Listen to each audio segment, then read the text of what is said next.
2025 নতুন বর্ষ শুরু হয়েছে।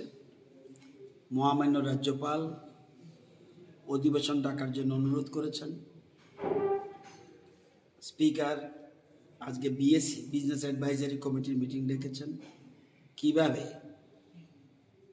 যে বিজনেসগুলি আছে কিভাবে অ্যাডজাস্ট করবে এই জন্য বিএসসির মিটিং এখানে হয়েছে এবং সর্বসম্মতিক্রমে সিদ্ধান্ত হয়েছে যে 3 দিনের আমরা অধিবেশন করব। কারণ বিজনেস মূল বিষয়টা হলো গভর্নরের ভাষণ। মাননীয় রাজ্যপাল গত 1 বছর উনি কী কাজ করেছেন ওনার সরকার, উনি রাজ্যবাসীর উদ্দেশ্যে বলবেন, মাননীয় মন্ত্রী এবং সদস্যরা শুনবেন এবং আগামী 1 বছর কী করবেন সেই জন্য উনি একটা দিক নির্দেশিকা দেবেন। তো এই জন্য মূলত বিধানসভা অধিবেশন, এছাড়া কোশ্চেন থাকবে, কিছু বিল থাকবে, এগুলো নিয়েও আলোচনা হবে। আমাদের বিধানসভা শুরু হবে 10 তারিখ, 11-12 বন্ধ, 13 আবার হবে, 14 বন্ধ, 15 হবে। 15 তারিখের পরে আবার একজন হবে। এদিকে অল্প কিছুদিনের মধ্যে আমরা বাজেট অধিবেশন করব মার্চ মাসে, তখন আবার বিস্তারিত আলোচনা করা যাবে। এবার বিধানসভা পরপর 2টা অধিবেশন হতে যাচ্ছে। এর ফলে বিধায়কদের অনেক সমস্যা যদি থাকে তাদের কিছু সেগুলি উত্থাপিত করতে পারবে, বিরাট সুযোগ রয়েছে। বিল কি কি রয়েছে? বিল বিশেষ করে এমএলএদের একটা বিষয় রয়েছে যে ওই যে 4.5 বছর এবং না হলে এমএলএরা বিশেষ করে পায় না, পেনশন পায় না, এই জিনিসটা আসবে।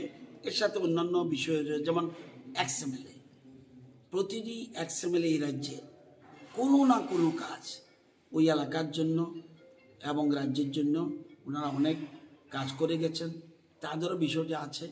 এবং 2019-এ যেহেতু আমাদের লেটেস্ট ওদের বেড়েছিল অনারিয়াম, সেগুলি বিভিন্ন, যেমন এমএলএ এরিয়াতে লোক যায় প্রচুর এমএলএদের কাছে, রুলিং পার্টি বিরোধী পার্টি সবার কাছে যায়, তাদের এলাকা নার্সিং করার জন্য ওইগুলি বিষয় রয়েছে।